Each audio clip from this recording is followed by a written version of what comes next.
ठीक। Welcome to Concept Decoder. आप सभी का आपके अपने प्यारे चैनल कॉन्सेप्ट डिकोडर में स्वागत है। फाइनली हमारे पास नए गेस्ट हैं Vishal Pratap, SSC JE rank 33 CPWD from UP Saharanpur. Rank 33 की जो प्रिपरेशन जर्नी इनकी रही है वो कैसी रही है डिटेल में आज इनसे बात करने वाले हैं and it will be really helpful for you all. और कंप्लीटली इस वीडियो को देखिएगा एंड इट्स वेरी इंपॉर्टेंट। और इस वीडियो के अंदर बहुत पीछे में लास्ट में भयानक भयानक सरप्राइज जो है आपके लिए छिपी हुई है। ओके, सो कंप्लीट स्ट्रेटेजी जरूर देखिए। हमारे साथ आज एक न्यू गेस्ट अवेलेबल है यहाँ पे, विशाल प्रताप सिंह फ्रॉम यूपी सहारनपुर, जिन्होंने एसएससी जेई को बहुत अच्छे तरीके से रैंक 33 के साथ क्रैक कर रखा है। एंड आपका शायद यूपी एई में भी हुआ है, यूपी पब्लिक सर्विस कमीशन एई में। हेलो हेलो विशाल। यस, हाँ या हाँ, यूपी पीएससी में एक्चुअली मैं इंटरव्यू में मैं अपियर हुआ था, बट इंटरव्यू मेरा क्लियर नहीं हुआ। मैं इंटरव्यू तक गया। अच्छा, वेल और अभी यूपी लेक्चरर का मेरा इंटरव्यू है अभी। नाइस नाइस विशाल, आपका हो जाए इसलिए हम लोग अपने चैनल के थ्रू से और कंसेप्ट डिकोडर फैमिली के थ्रू से बेस्ट विशेस। तो फिलहाल आज की इस वीडियो में मैं आपसे क्वेश्चन करूंगा related to your SSC JE preparation strategy, जो आप बताएंगे। आप बताइए आपका एजुकेशन बैकग्राउंड क्या रहा और एसएससी जेई के लिए आपके माइंड सेट, आपने कब अपना माइंड को सेट किया कि अब मेरे को एसएससी जेई एग्जामिनेशन देनी है, अपियर करनी है, क्रैक करनी है। किस तरह से अप्रोच आपने सेट किया रिलेटेड टू प्रीलिमिनरी फिर मेंस एग्जामिनेशन। नहीं, बेसिकली मैं सहारनपुर से हूँ। 10th-12th मेरा सहारनपुर से हुआ। उसके बाद मैंने Neelkanth institute of technology Meerut से 2016 में पास आउट हुआ बीटेक से। उसके बाद मैंने गेट दिया और मेरे ठीक ठाक मार्क्स आ गए। उसके बाद मैंने एमटेक किया 2 साल। एमटेक करने के बाद मेरा वहीं से प्लेसमेंट हो गया, तो 1 साल मैंने जॉब किया इसमें मैसर्स में। मैंने 1 साल जॉब किया और जब जॉब किया तो मुझे फील हुआ कि शायद ये लाइन मेरे लिए ठीक नहीं है, ये मेरे लिए नहीं बनी है ये लाइन। तो जैसे ही मेरा 1 साल का बॉन्ड पूरा हुआ उसके बाद मैंने प्रिपरेशन स्टार्ट की। जब प्रिपरेशन मैंने स्टार्ट की बेसिकली 2019 में, जब 19 में मैंने स्टार्ट की तो पहला एग्जाम जो मेरे सामने पड़ा वो पड़ा एसएससी जेई। और फिर मैं सबसे पहले जब यही पढ़ा तो मैं इसकी ही प्रिपरेशन में लग गया स्टार्टिंग से ही। तो जब प्रिपेयर करते गए धीरे धीरे तो पहले जब इसके प्रीवियस ईयर देखे तो एक चीज, टेक्निकल में तो स्कोर सभी करेंगे, सबके सब स्कोर करेंगे, लेकिन और रीजनिंग में लोग पीछे खाएंगे यहीं पे। तो मैंने अपने आप को वहीं से जीएस भी रोज सुबह 1 घंटा जीएस देना स्टार्ट किया और रीजनिंग भी धीरे धीरे स्टार्ट किया। रीजनिंग के लिए मैंने सिर्फ प्रीवियस ईयर रीजनिंग करी, कोई नई कोई एक्स्ट्रा बुक नहीं, बस बुक्स ली और रीजनिंग की प्रीवियस क्वेश्चन किए। और जीएस के लिए मैं कुछ नए नए चेक कुछ पढ़ता गया, कुछ कहीं से जहाँ से मिला, मतलब बुक से मैं प्रेफर करता गया एनसीईआरटी। जब करने लगा तो धीरे धीरे जब जब स्टार्ट किया तब तो थोड़ा धीरे स्लो स्लो आने लगा, लेकिन जब एक कहते हैं ना एक पिच बन गया उसके ऊपर तो फिर एक उसके बाद बहुत स्पीड से मतलब जीएस समझ आने लगा, कौन सी क्यों हो रहा है, क्या कैसे हो रहा है, सब कुछ रिलेट होने लगा और मैं नोट्स बनाने लगा। मैंने सारा कुछ अपने सेल्फ नोट से ही प्रिपेयर किया और इस वजह से मेरा जो स्कोर बना प्री में मेरा बना 143, जिसमें नाइस से मेरा नाइस। 35 स्कोर तो मेरा जीएस जीएस में ही था, जिसमें 35 स्कोर आउट ऑफ 50। लेकिन नॉर्मलाइजेशन की वजह से मेरा 143 में से 0.8 मार्क्स मेरा कम हो गया। लोगों का बढ़ा था यूजुअली, अच्छा, बट मेरा 0.8 मार्क्स कम हो गया। मेरा 142.24 बना मार्क्स फाइनल नाइस नॉर्मलाइजेशन के नाइस। बाद। तो हाँ, फिर उसके बाद मेरा उसी के साथ जब क्योंकि जब मैं प्री दे के आया था उसके बाद ही आपको पता है बिहार में इलेक्शन की वजह से हम लोगों का डेट थोड़ा पीछे चला गया मेंस का। बिल्कुल बिल्कुल। मेंस हम लोग, हाँ, तो फिर उसी वजह से क्या हुआ, यूपीए का एग्जाम आया तो मैं यूपीए की तैयारी करने लगा, साथ साथ मेंस का। इतना पता था पेपर दे के आने के बाद कि हाँ मेंस तो हो जाए, मेंस में आराम से जाने वाले। तो स्टार्ट किया, फिर यूपीए की तैयारी में लगे। यूपी कोई सी भी मैंने यूपीए की तैयारी और उसकी तैयारी में एक बात देखी कि कुछ भी अलग नहीं है, तैयारी बिल्कुल सेम करनी है। बस यहाँ पे क्या करना है, जीएस को थोड़ा रीजन स्पेसिफिक हो जाना था। रीजन स्पेसिफिक हो गए जब तो फिर धीरे धीरे स्टार्ट हुआ वहां से। फिर आफ्टर दैट वही जब प्रिपेयर करने लगे तो वहां भी स्कोर अच्छा आया, मतलब वहां भी अप्रोक्सीमेट मेरा स्कोर आया 440 का अप्रोक्स। मेरा वहां का कट ऑफ गई थी 415 420 के आसपास गई थी, मेरा 440 स्कोर था। तो उसके बाद वहाँ, उसके बाद जैसे ही इसका यूपी, लेकिन यूपी ए का इंटरव्यू आ गया मेरा 1 मार्च को, और इसका मेंस था मेरा 21 मार्च। तो एसएससी जेई को थोड़ा, मतलब मेंस की प्रिपरेशन थोड़ी कम करी, इंटरव्यू की थोड़ी ज्यादा करी।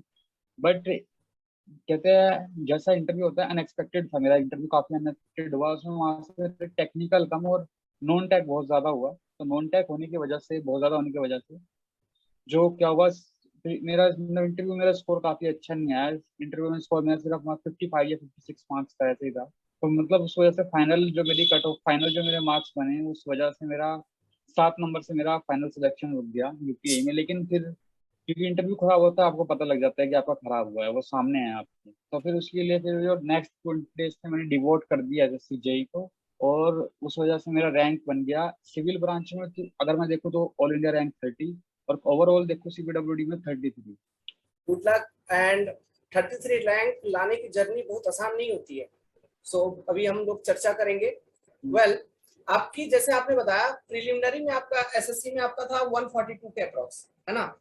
तो इसमें तो ये काफी अच्छी नंबर है सबसे पहले तो। और नॉन टेक्निकल, देखिए इस पेपर में सबसे ज्यादा डर रहता है स्टूडेंट सेक्शन में कि नॉन टेक, एसएससी का नॉन टेक एक टफ पार्ट रहती है दिमाग के अंदर।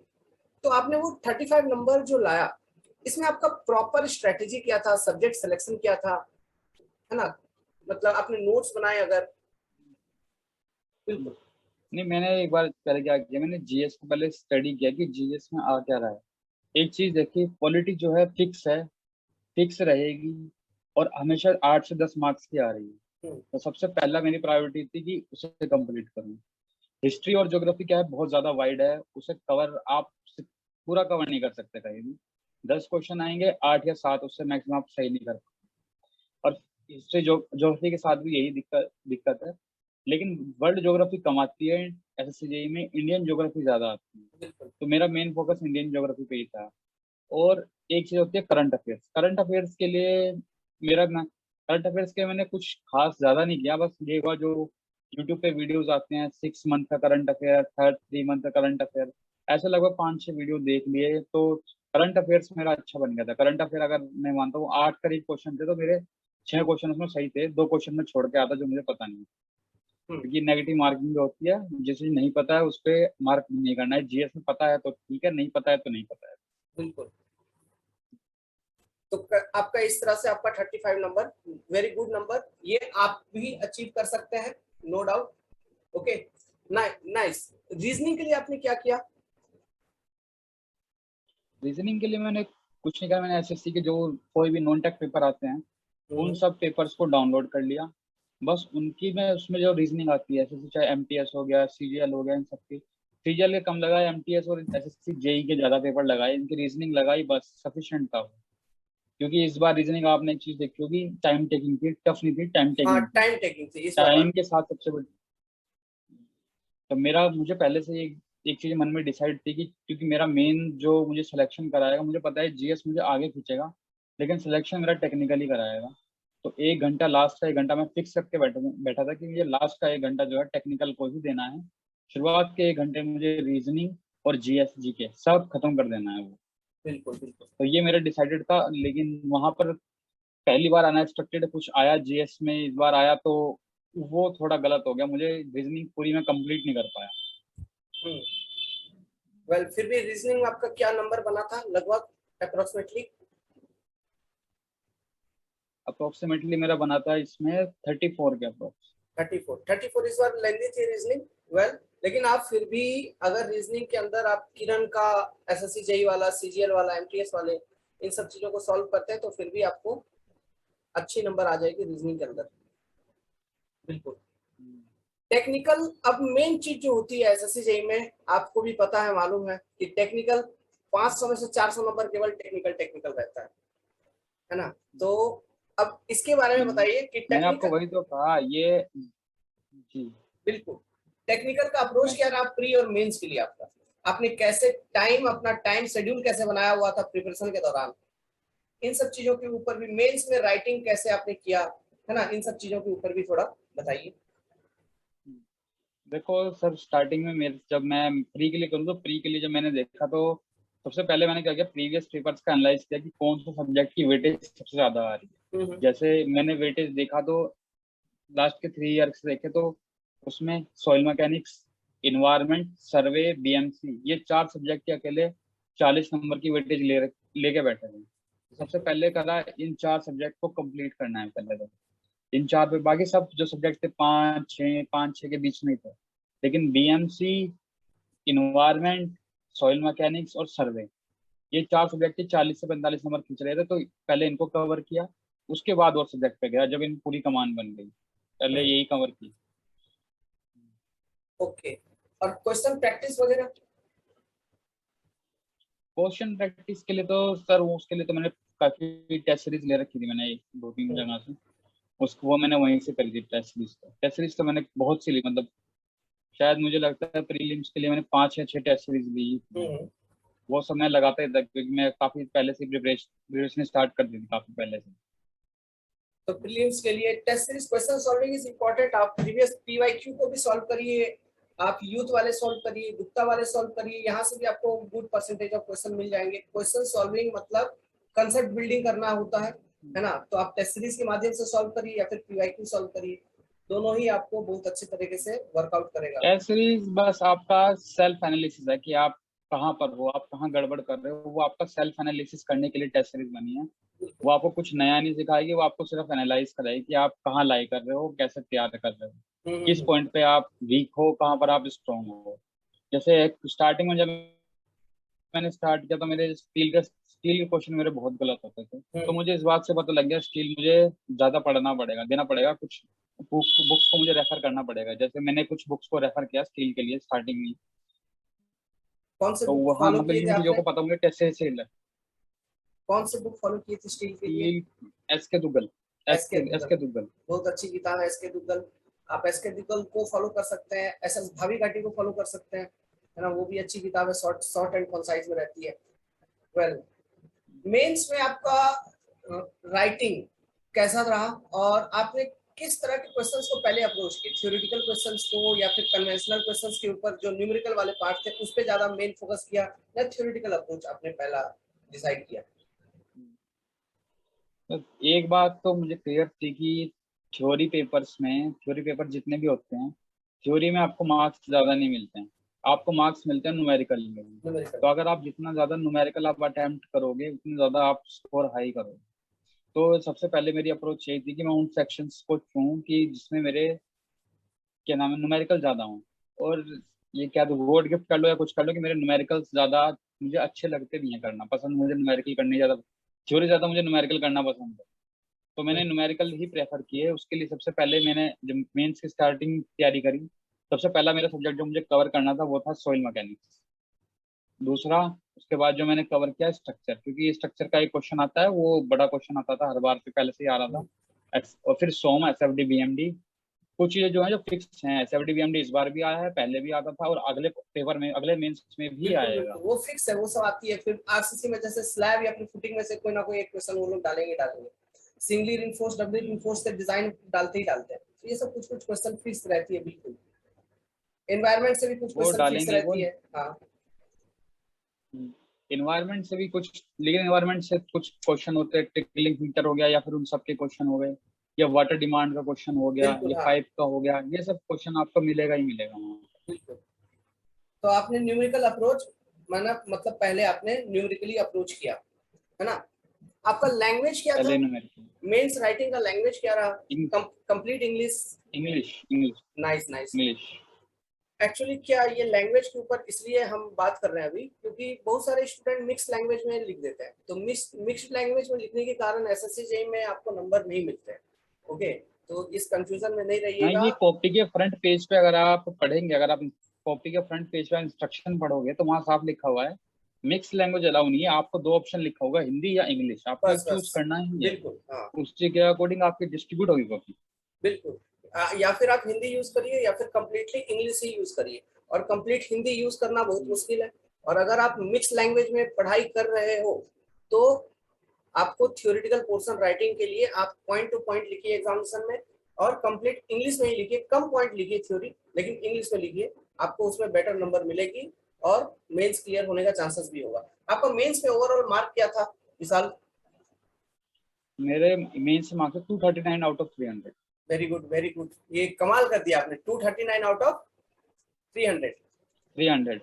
और ओवरऑल मार्क आपकी फिर हो गई आपकी इधर 239 और उधर 142 मतलब 382 के अप्रोक्स मेरा फाइनल बिल्कुल मार्क्स थे। बिल्कुल 382 आउट ऑफ 500। ठीक है, तो इस लेवल की आपको तैयारी करनी होगी।